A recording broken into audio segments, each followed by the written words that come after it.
You ask Tiger to solve. This deals with linear equations with one unknown. The final result is n equals -4/13. Let's solve it step by step. Group all n terms on the left side of the equation. Subtract 4n from both sides. Group like terms. Simplify the arithmetic.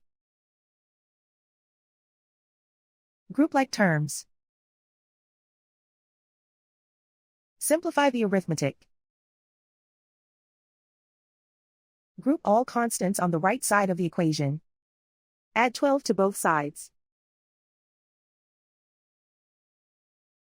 Simplify the arithmetic.